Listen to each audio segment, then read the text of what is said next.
நேரில் முக்கிய செய்தி. தென்மேற்கு வங்கக்கடலில் காற்றழுத்த தாழ்வு பகுதி உருவாவதில் மீண்டும் தாமதமானது ஏற்பட்டிருக்கிறது. இன்று உருவாகாது, நாளை உருவாகும் என்று கணிக்கப்பட்டிருக்கிறது. இன்று உருவாகும் என கணிக்கப்பட்டிருந்த காற்றழுத்த தாழ்வு பகுதி அடுத்த 24 மணி நேரத்தில் உருவாகும் என கணிக்கப்பட்டிருக்கிறது. இன்று அல்லது நாளை காற்றழுத்த தாழ்வு பகுதி உருவாகும் என்று தெரிவிக்கப்பட்டிருந்த சூழ்நிலையில் தற்பொழுது இன்று உருவாகாது, நாளை உருவாகும் என்று வானிலை ஆய்வு மையத்தால் கணிக்கப்பட்டிருக்கிறது. காற்றழுத்த தாழ்வு பகுதி உருவாகி அடுத்த 2 நாட்களில் தமிழகம் இலங்கை நோக்கி நகரக்கூடும் என்று கணிக்கப்பட்டிருக்கிறது. தென்மேற்கு வங்கக்கடலில் ஏற்பட்ட சூறாவளி சுழற்சியானது அதே பகுதியில் நீடிப்பதாகவும் தகவல் கிடைத்திருக்கிறது. காற்றழுத்த தாழ்வு பகுதி உருவாகுவதில் மீண்டும் தாமதமானது ஏற்பட்டிருக்கிறது.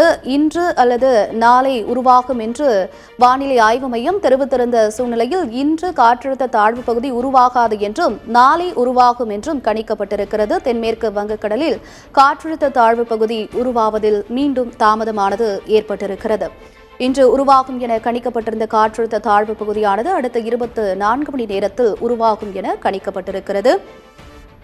காற்றழுத்த தாழ்வு பகுதி உருவாகி அடுத்த 2 நாட்களில் தமிழகம் இலங்கை நோக்கி நகரக்கூடும் என்றும் வானிலை ஆய்வு மையம் தெரிவித்திருக்கிறது. தென்மேற்கு வங்கக்கடலில் ஏற்பட்ட சூறாவளி சுழற்சியானது அதே பகுதியில் நீடிப்பதாகவும் தெரிவிக்கப்பட்டிருக்கிறது.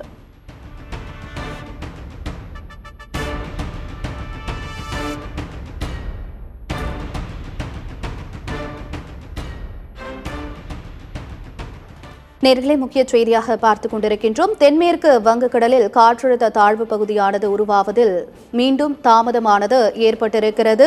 இன்று உருவாகும் என கணிக்கப்பட்டிருந்த காற்றழுத்த தாழ்வு பகுதி அடுத்த 24 மணி நேரத்தில் உருவாகும் என வானிலை ஆய்வு மையத்தால் கணிக்கப்பட்டிருக்கிறது. இது தொடர்பான மேலும் விவரங்களை பின்னர் வரக்கூடிய செய்தி தொகுப்பில் விரிவாக பார்க்கலாம்.